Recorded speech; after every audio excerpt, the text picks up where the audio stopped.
and every time is better than the time before. That's I great. meet new people, I see new places, and it's always exciting. Should we expect a Pakistani passport for you? Yes, if I learn Urdu, Yeah. I'm definitely Pakistani. You are Pakistani. And just to make it clearer, it's not an exceptional student. So many students can get this. It's just having a bit of ambitious hope, um, social work maybe, and we have had at least 10, 15 students And from how do Pakistan. we define those brilliant students? Through CGPA? No, CGPA is not the only. So there is a CGPA All requirement degrees. students. No, it doesn't matter if it is top up, whatever it is. Yes, and same for English language qualifications. So we do accept 6 different English language qualifications, which are listed on our website. Bismillahirrahmanirrahim. Assalamu alaikum and welcome to our new podcast today. Today again we have a very special guest with us. Today we will discuss University of Lincoln in UK, everything that you need to know about the Lincoln University, and who can tell us better than our special guest of today, Mr. Ramy Hegab. He is with us. Welcome to Pakistan. Welcome to our podcast. Thank you so much for being here. Wa alaikum assalam. Thank you very much for hosting me, Naeem. It's really a pleasure and always a pleasure to come to Pakistan. I consider this like my second home. Yes, so that's a great compliment for us. Okay, so before we start going to few things which are technical, how many times you visited Pakistan and how was your experience? So my very first visit was on November 2023, and then after that I did around 5 visits, and every time is better than the time before. That's I great. meet new people, I see new places, and it's always exciting. Should we expect a Pakistani passport for you? Yes, if I learn Urdu, Yeah. I'm definitely Pakistani. You are Pakistani. So, Ramy, as I know about you that you have been a student in UK, you are from Egypt. So tell us about your story starting from Egypt. How did you manage to go to UK and how was your experience as student in UK? Okay, yes, so yes, I'm from Egypt, which shares a lot of culture with Pakistan, a lot of similarities. I used to live in Dubai, so I used to live and work in Dubai, and then I've decided to go and study in the UK. And I thought it's just another good experience, exploration. However, what I figured, it opened so many new horizons for me. First of all, I had to interact with many different cultures.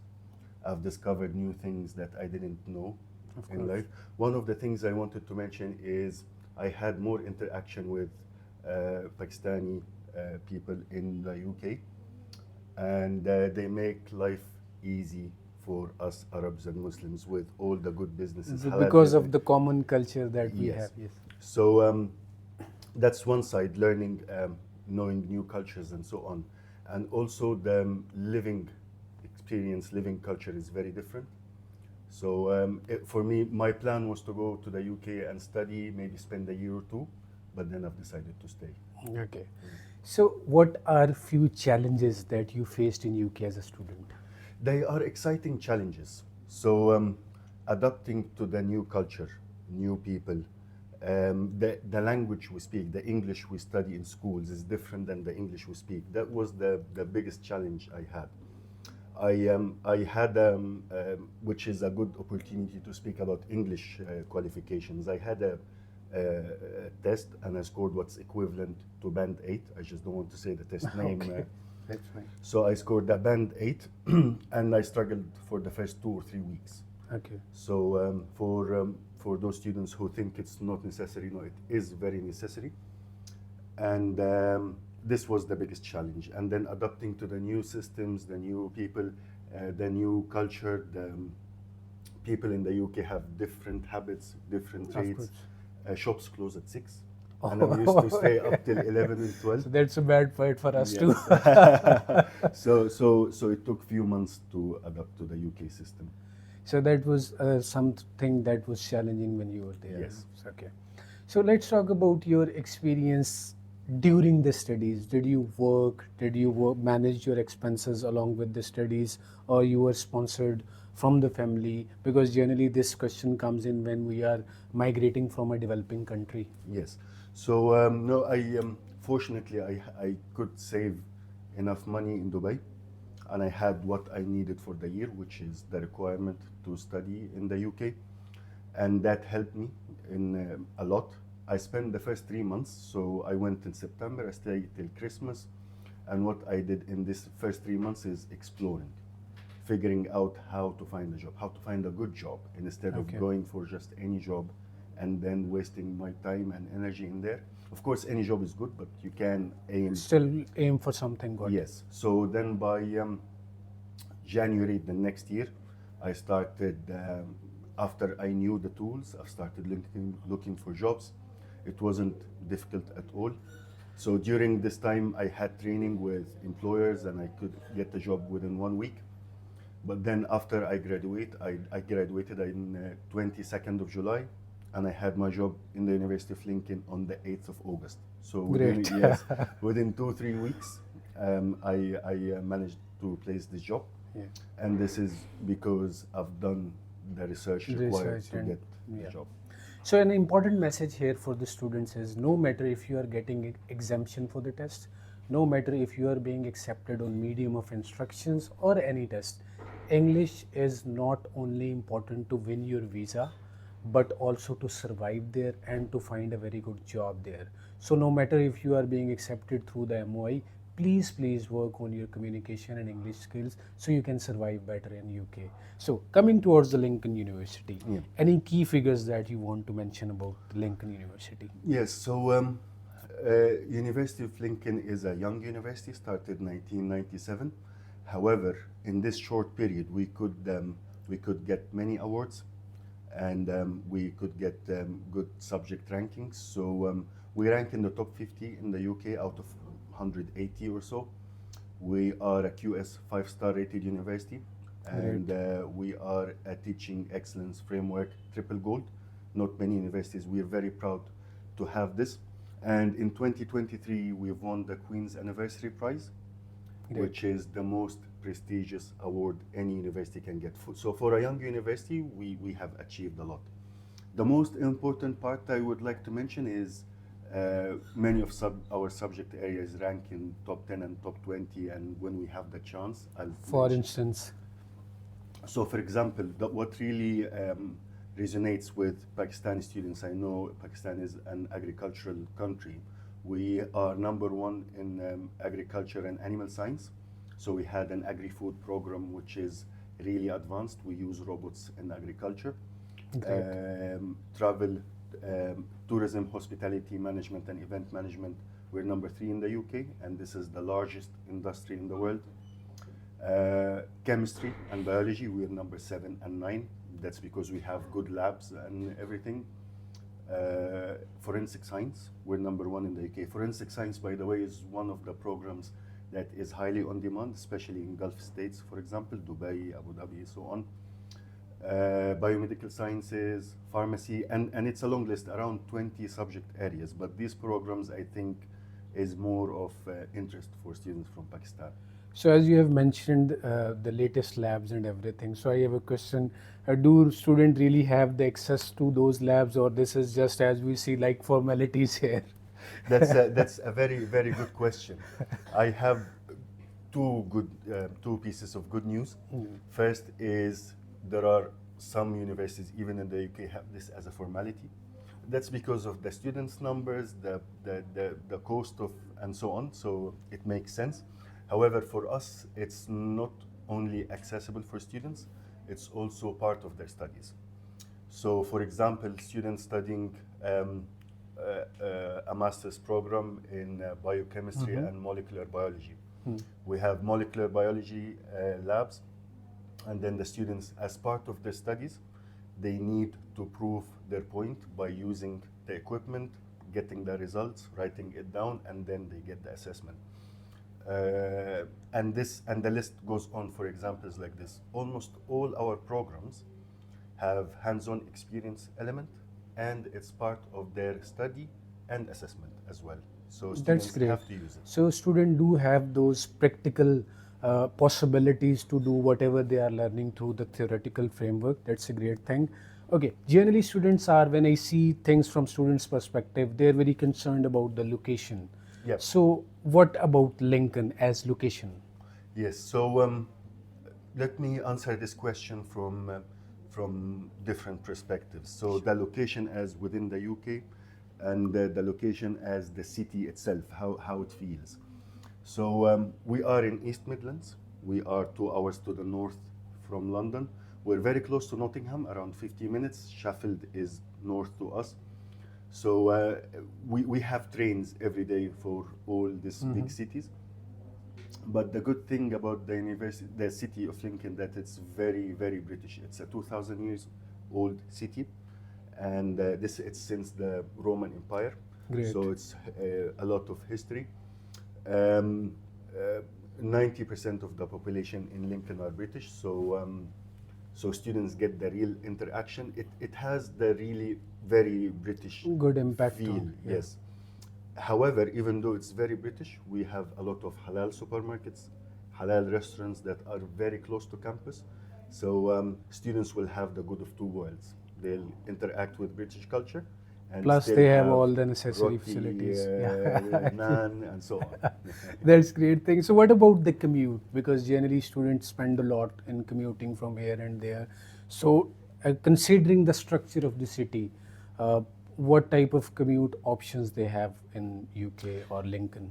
Yes, let's continue from what we ended. We are in the city center of the city of Lincoln, and everything is within 10-15 minutes walk. Most of our students live around campus, maximum 15 minutes walk. And because we are near the city center, so from campus to the train station is around 4 or 5 minutes walk. The central bus station is opposite to the train station, so again, 4 or 5 minutes walk. All the British supermarkets, restaurants, and so on are within 3 or 5 minutes walk as well as the halal supermarket. So the closest halal supermarket is just 4 or 5 minutes walk. And the good thing, the owner is Pakistani. So we have this interaction. Do he offer some kind of discounts to Pakistani students? No, they make them pay more. So he charge more, that considering that we Yeah, are same yeah, nation. exactly. So one incident, I bought mango here last time I came to Pakistan in summer. So it was around 500 rupees, 250, can't remember. It's Okay. just something. And in the UK, I pay £7 Oh, for a the same huge mango. difference. So, yes. So let's talk about the fee structure Yeah. of Lincoln University. So what is the fee structure and what is the maximum scholarship that student can get? Okay, so we have an average tuition fee. So just to make it easy for everyone, it's between 16,600 and 18,900 for undergraduate and postgraduate programs. It depends on the program of study. So on the website, you'll find the exact fee for each course. We do, however, offer very generous scholarships for students from Pakistan. So for undergraduate students, we offer a £2,000 scholarship Right. each year. So for a 3 years degree, they get in total around 6,000. For postgraduate students, we have a £3,000 scholarship, and we also have, so these scholarships are for Pakistani students, they get it by default automatically. We also have a scholarship which is called Global Leaders Scholarship. That's a 50% scholarship. This is for brilliant students. I know there are many brilliant students in Pakistan, and we have had at least 10, 15 students. And from how do Pakistan. we define those brilliant students? Through CGPA? No, CGPA is not the only. So there is a CGPA requirement which is 3.0 or 65%. But as you can see, it's many people can score this. Of course. The requirement, it has around 4 questions where students will need to answer, and it's mainly about the student's profile. So Okay. what have they done in the past? What are their plans after the study? How connected they are to the course. Is it something related to verbal interview or something related to SOP, statement of purpose? So it's 4 questions. On the website, there is a link for the application. Once you go on the web page of the scholarship, there is a link for the application, and it comes with around 4 questions, if I do remember well. Each question has a word count. So that's the bit challenging part, is to be able to express something big into 100 words. This is, but of course, word count is not the deciding factor. Obviously. It's what the student have. And just to make it clearer, it's not an exceptional student. So many students can get this. It's just having a bit of ambitious hope, social work maybe, very connected to the so good news for students doing extracurricular activities, Yes. that they can win that scholarship. Shall I mention some examples? Of course. Yes. So, for example, one of our students, she teaches English, and she goes to villages where they're very poor and teaches English for free, and teaches other teachers how to teach in these villages. So I think this is an activity a lot of people do, but it's very Of course. considerate. Of course. So because she applied for MA education, it's very linked. She has some activities for poor people. We did offer her the 50% scholarship. Another student at an undergraduate level, while he was in school, he was working with his colleagues and classmates on making a robot. Of course, it was not successful. That's not a problem, but it shows the passion. Commitment and Yes. passion that students have. He applied for robotics, and definitely we offered him the scholarship. That's a great thing. Okay, so let's talk about, we have discussed the fee and everything. I heard about some math which is very interesting, that you offer some kind of installment plan for students. Can you explain that? Yes, we do. For visa, students need to pay a deposit to get a CAS, and then they will pay a £3,000 enrollment fee, and then they can pay the remaining amount for up to 9 monthly installments.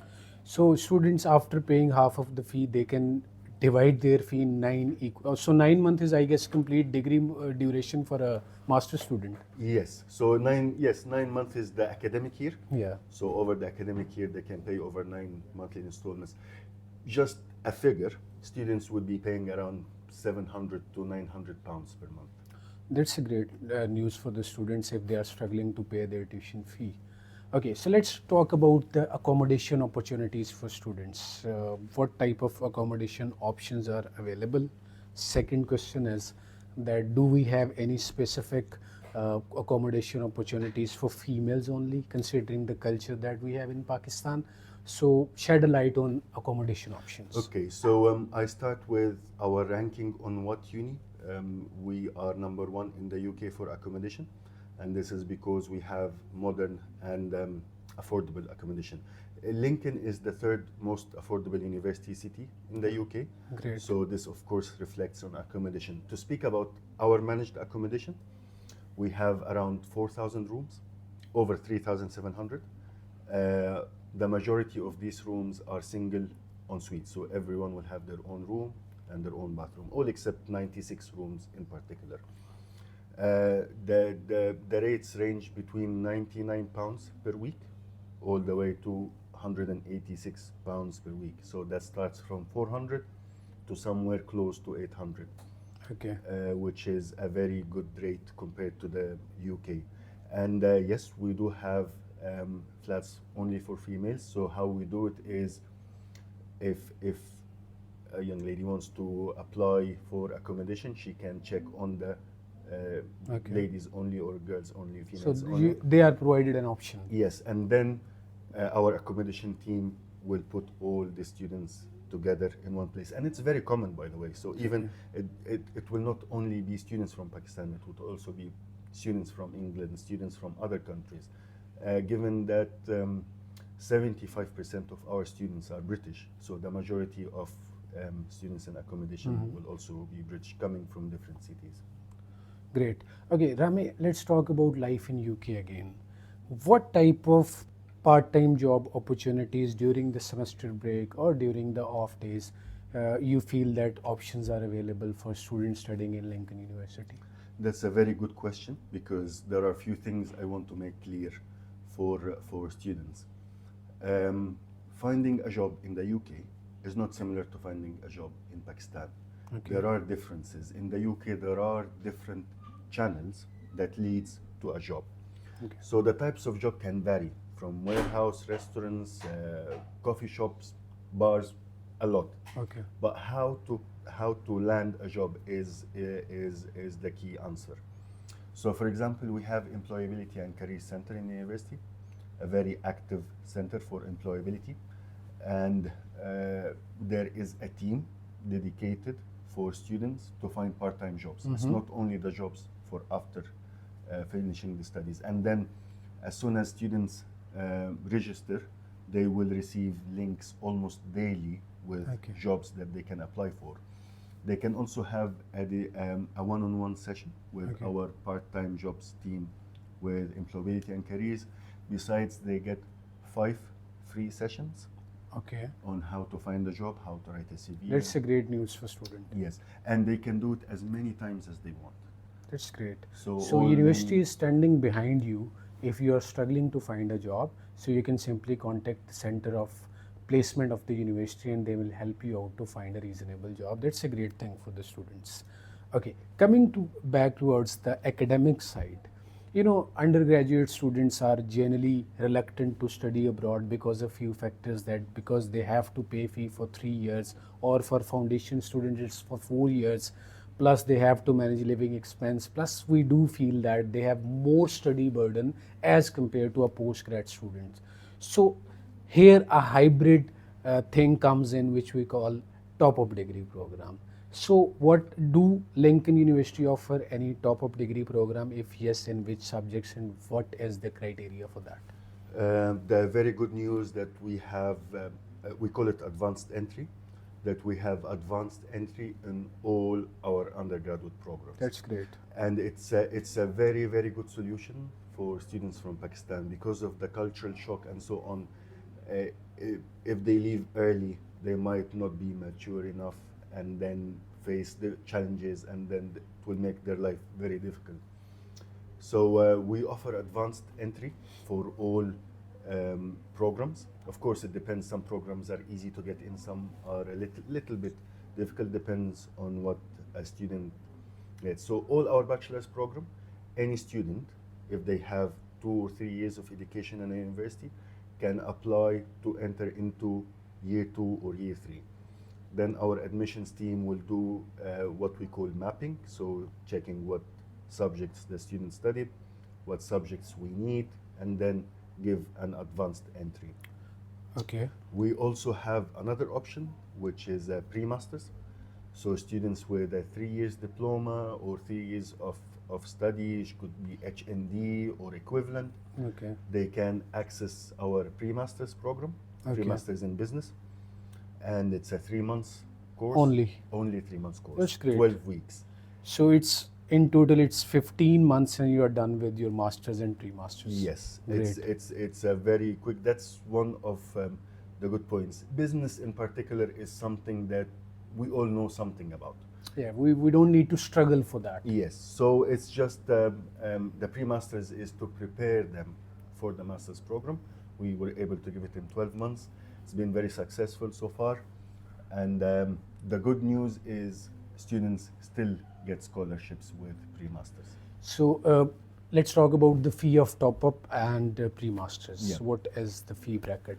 So for top-up programs or the advanced entry at the bachelor's level, it will be between £16,600 and £17,900.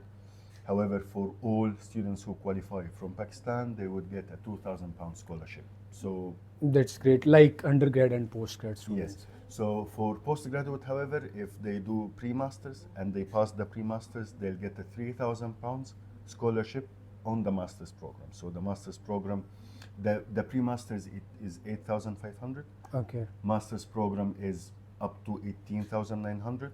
But once they pass the pre-masters, a scholarship will be applied on the master's program. So let's say if it is, for the sake of example, if it is 18,000 for masters, it will stay as 15,000. Yes. Okay. Yes. That's a great news for students. Okay, let's talk about direct undergrad entry.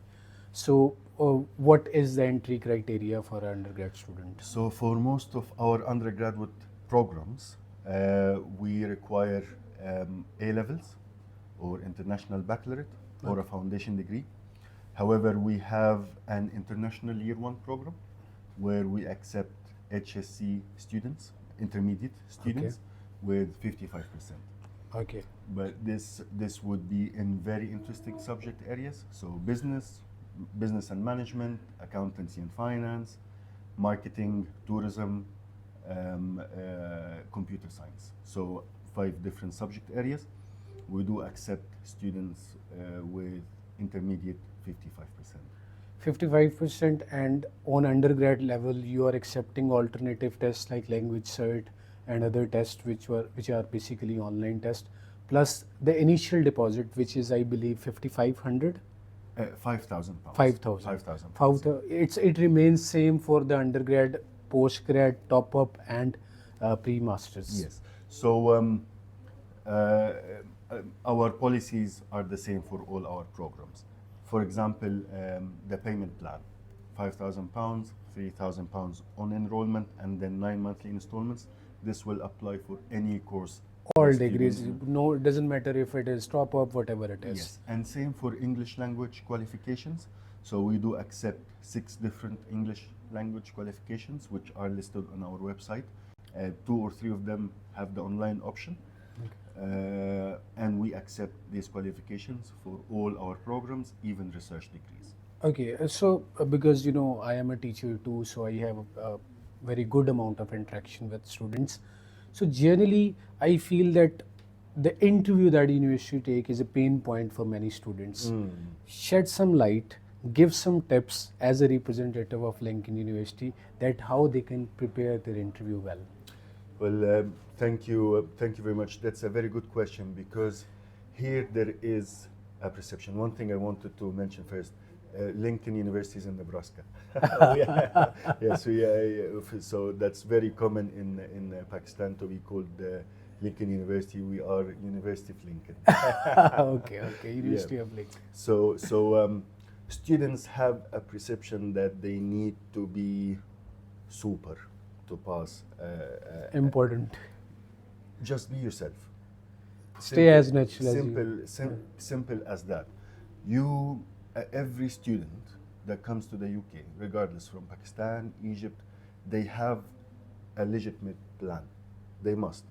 So every student who goes to the UK, they want to study, they want to work, they want to work after study and possibly stay longer. Of course. So some students think if they say this, if they say the real plans, then They will refuse them. yes, that they will be refused. Of course, every student have a reason why they're studying a course, have a reason why they want to go to the UK, and have a reason why they want to stay in the UK after, and the UK allows this.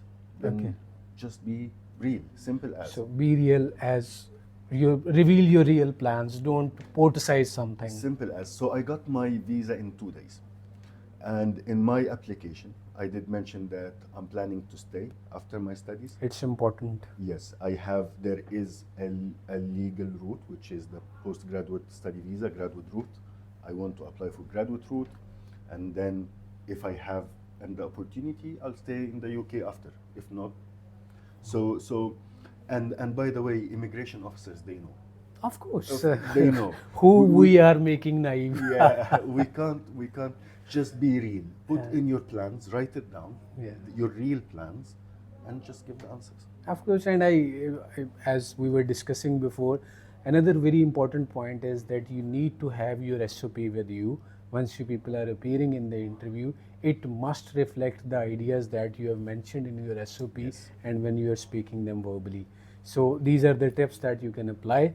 Okay, Ramy, I am done with my degree. Now I am on graduate route visa. Ooh. So 2 years of visa is there. Yes. What is the way to get it? Okay, so well, first you need to have a good job. The 2 years graduate visa is the investment part. So you have studied and then you have 2 years. The common mistake students will do is go find the next job available. Regardless, I want to have money in my pocket now, which is fair, but also make sure you do enough research on what job will need you. Of course. So, starting from the year of study, plan where do you want to work, how can you apply for this, because you have 12 months almost, Of or course. 8-9 months. Um, Start looking for jobs that is not really for everyone. Of course. Something that you have a little bit different. I want to use myself as an example. It's not uh, it's not that I've done something huge, but it's just the idea. It's a live example that we Yes. can see. So in my job, I look after Middle East, North Africa, Pakistan, Turkey, and so on, and I speak Arabic, and I'm the only one in my office that speaks Arabic. So in that case, the university will appreciate this, and then even if I need sponsorship after the 2 years graduate visa, they will provide the sponsorship after the graduate visa. So this is one thing. Another thing is I need also to get back to one thing about employability. We do have job fairs Okay. every October, and this is for big employers such Okay. as Emirates, Siemens, Lindum, Emirates Airlines, Siemens, Lindum, a lot. Banking, PwC, a lot of. These are the employers that can easily give sponsored job. And one other thing, there is a platform called Student Student? Circus, Okay. which we offer our students free access to, and this is for employers who are willing to employ international students, Okay. and these are mostly jobs that offers sponsorship. Great. There are more graduate jobs than graduates in the UK. Interesting. Yes, this is a fact as of today, which means the employers are looking for graduates, and there are more jobs than the graduates. One of the reasons for this is students, once they graduate, they go find jobs that is not at a graduate level. Of course. They still go into the odd jobs or kind of things. Yes. So, Careers and Employability Center, Yeah. find the right job. The requirement for a sponsorship is for if a student, after starting to work in the graduate visa, they need to be earning £38,700 Okay. per year in order to I don't get think sponsored. that's a big salary bracket to have in UK. No, especially in 2 years. Well, yes and no. For students, once they graduate, Okay. no, Okay. it's not very easy. But within the 2 years, it is easy. So, for example, students who study physiotherapy, Okay. their starting would be somewhere around 33, if I remember well. So Okay. if they spend 2 years, they can easily reach. To the point where they can get a sponsored visa. Yes, and this is the research required even before they start studying. So the key point and takeaway for the students is that don't go for the immediate players and immediate settlement. Instead, invest on your long-term future so you can have a better job. And we always believe that there is always a vacant space on the top. Yes. So do target for those things instead of chasing the immediate players that we are always looking for. Okay, so this is the route that student can adopt after the completion of graduate route visa. One thing I hear daily, because nowadays UK is friendly in grants of visa, like everyone says that okay, there are no jobs, saturation is there in UK. I know that you have already addressed this, but just to point out this particular question from the students, I want you to brief us about something, that what is the reality in UK? The reality is, if there are no shortages, there wouldn't have been a shortage list on the UK government website. There is a shortage list. Another big reality is the government last year was reviewing the graduate visa route, and it remained. So this means there Yes. is need. Space available there. Otherwise, it would have been cancelled. The other thing, what I just mentioned, there are more graduate jobs than graduates. We can't only, it's one of the largest economies in the world. We can't blame Of course, we cannot underestimate things. we cannot blame the economy. Lincoln, for example, the economy of Lincoln alone in 2019 was 1.9 billion. It's huge. Yes. In Lincoln, we have 30%, I think, of the vegetable production of all UK, Great. and around the same percentage for fish production over all UK. And I don't think they can't find jobs with all these numbers. Yeah. Yes. Yeah, because I was reading a report yesterday, and they were saying that by 2030 they are expecting that shortage of the resources will be around 1.2 million to 1.5 million. So how can someone claim that the saturation is there or something? I cannot find out there. There are two very common mistakes, and I'm sorry to call them mistakes. I don't like to mark on mistakes. Is finding the easy job, the quick one. The second is not taking the right steps to find a job. Attend conferences. The university offers a lot of conferences. Attend job fairs. Use employability and career center. Go to job centers. This is just basic steps you need to do. If you do some of this, you'll easily land a job. And this is what I did. I've attended conferences, went to this job fair in the university. For me, that was not much. For example, in Egypt, to find a job, it could take me 3 months of hard work. Yeah. In the UK, just basic steps. Do the basic steps, and it should So be bigger easy. the market, it is easy for you to get the job. And yes, yeah. In UK, I just applied, Yeah. got called for interview, and that was it. Okay, so in the last part of our conversation, I will ask you to shed a light on research programs, because Yeah. you know Pakistan is the market. A lot of spouse visas were granted last year, so nowadays people are struggling. So it is allowed on research programs, so it Yes. becomes a hot market. Shed a light on options of research work in Lincoln University of Yes, Lincoln. that's a very great question. We from Middle East and so on, we are very close knit with family, and, Yeah. and it does matter Of for course. us. But of course, it also matters that the student is qualified for a research Quality of degree. student matters. Yes. It's qualified, because research degrees are not easy. When you go for a taught program, there is someone who's teaching you. But when you go for a research degree, no one is teaching you. You have to go to the library, do the research, find critical questions, critical answers, and so on. So I just wanted to mention this. As per what we offer at the University of Lincoln, we have over 30 programs, research degrees, master's programs, Okay. or MPhil PhD programs. They are available, of course, to all our students. And as a requirement, we will need a proposal which indicates if the student is qualified for a research degree or not.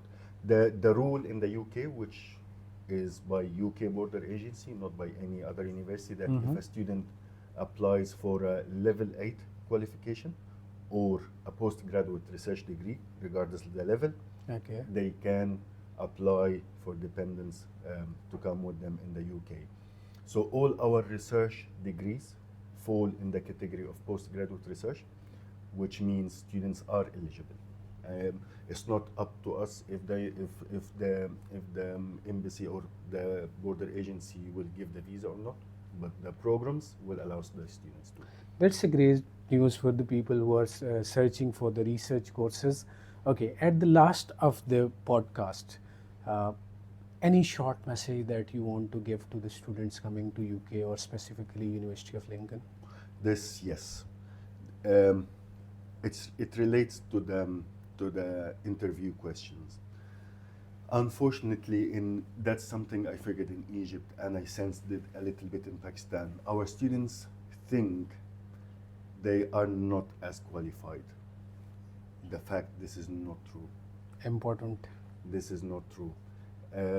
You have the qualifications to study in the UK. And studying in the UK is not just for smart people, or education overall is for you to get more qualifications. So you're not expected to be a genius. You're not expected to be the smartest one in your class. You're not expected to be, just believe that you have what it takes, and that's all. Okay, so with this beautiful thing, we will conclude this session of us. And at the last of the podcast, I want to announce something, that if you are looking for your admission in Lincoln University, undergraduate, top-up, pre-master, master's program, do contact us, the team of Edworld. And in presence of Ramy, if you are watching our podcast, I want to announce that not only we will process your application free of charge, but Edworld will pay your fee for the test if you are applying only in Lincoln University. So that's a big news for you. If you want to apply in Lincoln University, you can simply contact on our page. And at the end of the podcast, I again want to say, I really want to thank my very special guest, Ramy Hegab, for taking the time and giving us this opportunity and enlighten the student in a way that you as a student, what you feel is right for the student. I want to say thank you so much for being here with us. Thank you. Thank you very much for hosting me, and welcome on board as our official partner now in Pakistan. And that's a very generous offer. Thank you very much. And as usual, I'm always happy in Pakistan. Thank you very much. Thank you so much.